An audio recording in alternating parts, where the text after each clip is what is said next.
So DecoyVoice actually had a good time. Asmongold debating Tim Pool was unexpected, but definitely the crossover episode we wanted. As when Timcast went off on Adam Conover for being an idiot, Zach reacted to Tim. Yeah, I actually saw that Tim was going with an Adam Conover thing, and yeah, I'll be honest, I didn't watch that because over the last 5 years, I've seen pieces of content with Adam Conover in it, and there are sometimes I've seen him just kind of seem to go unhinged. So, just have to question, where that guy's headspace is sometimes. Tim's response to the very fine people hoax. He said there were very fine people on both sides. Except the neo-seasoned white nationalists who should be condemned totally. I don't live in your bubble, man. You don't live in the bubble? Just so you guys can understand this bubble analogy fully. So, Adam's bubble is the smaller bubble.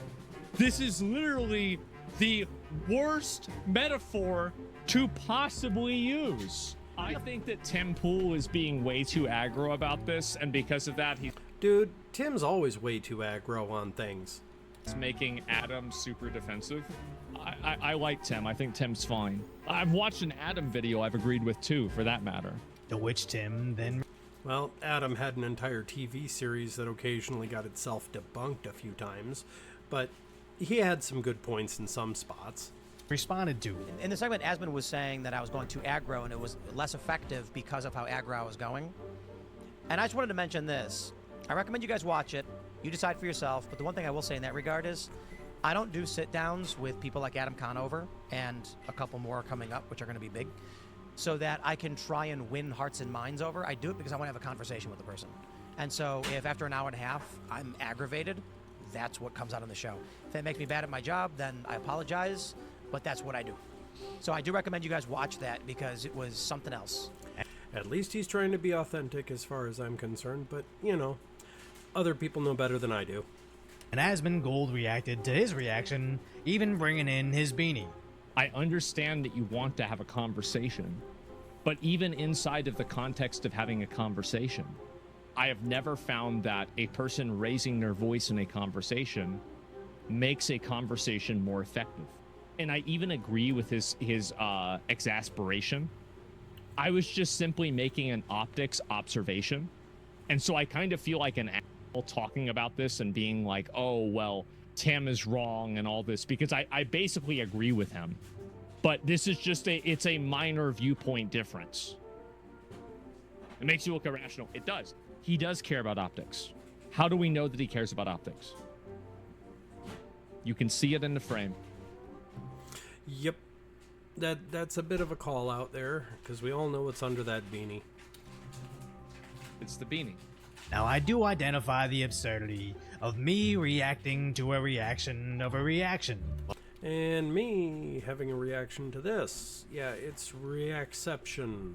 But apparently that's just the current internet meta. So I'm here to say everybody is wrong. No beanies, no Roach Kings. You should just get all your news from a bootleg Sub-Zero. As I think Asmongold is tying Tim getting angry to how Hassan gets angry. But all I gotta say is, Decoy, you go in there, next thing you know, okay,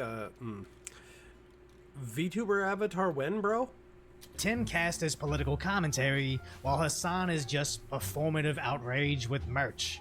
So I don't mind when Tim finally brings a liberal on his show, and an hour in he puts on the pressure to see if they can still stand by their so-called values, as Tim's anger is a rarity, while Hassan's fragile emotions is basically his co-host. And even though Asmon calls Tim out for going aggro, Tim is openly using this as a click funnel to watch the show for yourself. Even I covered the outburst to 400,000 views, with Asmongold getting almost 1 million. Which is perfect when the second most watched news stream gets acknowledged by the first biggest gaming stream. Now I will preface this with my skepticism of that certain other platforms' viewership, as at any given time I can see someone getting 10,000 live viewers with a live chat that looks like 50. Maybe there's a majority television audience or something else I'm missing, so I won't say for certain. Just that Asmongold covering your channel is a huge endorsement that anybody would be lucky to receive.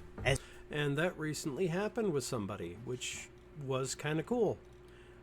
I did see that off with my own personal viewing. That was kind of cool. It was kind of nice. Found a woman that his chat actually brought up, and yeah, they pushed it forward. So it just looked really cool. I mean, the woman that they saw, she had some pretty good takes.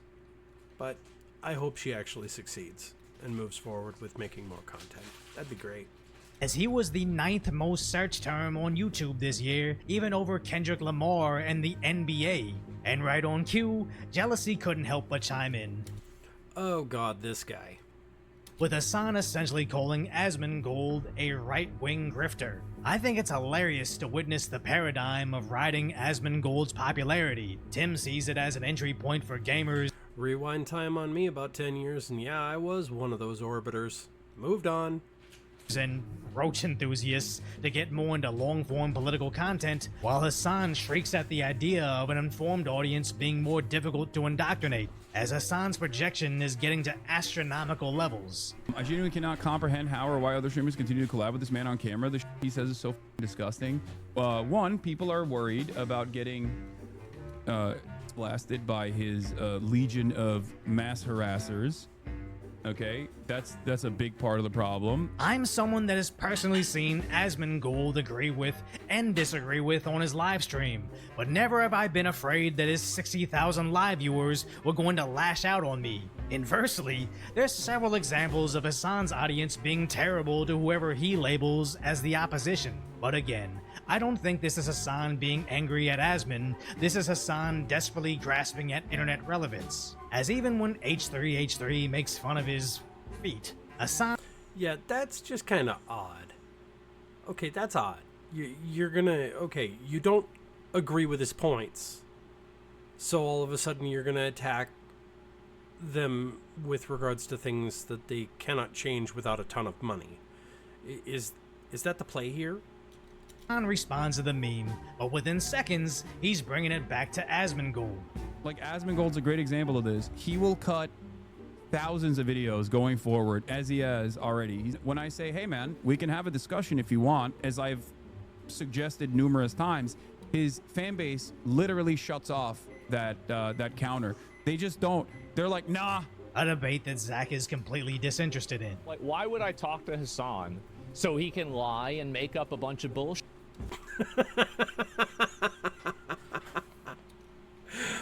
Ouch. Ouch. Like he did with Ethan. As at any given time, Zach sees nearly double his viewership on Twitch. And it's even worse on YouTube, where Hassan struggles to get DecoyVoice numbers, where in the same time frame, Asmongold gets 10 times the attention. I would say it's sad to be a declining creator on a declining platform, but I believe Hassan comes from a super wealthy family, so he'll be fine. I'm just... Yeah, Hassan's got his own world. Just happy that we're finally at a place that artificially propped up polished personalities like Hassan or anybody on CNN is finally losing to dry long-form content hosted by guys wearing a beanie to the White House and the Roach King. Why doom scroll on social media when you have my concise, lighthearted commentary on the tragic status that is today's reality? So subscribe to DecoyVoice.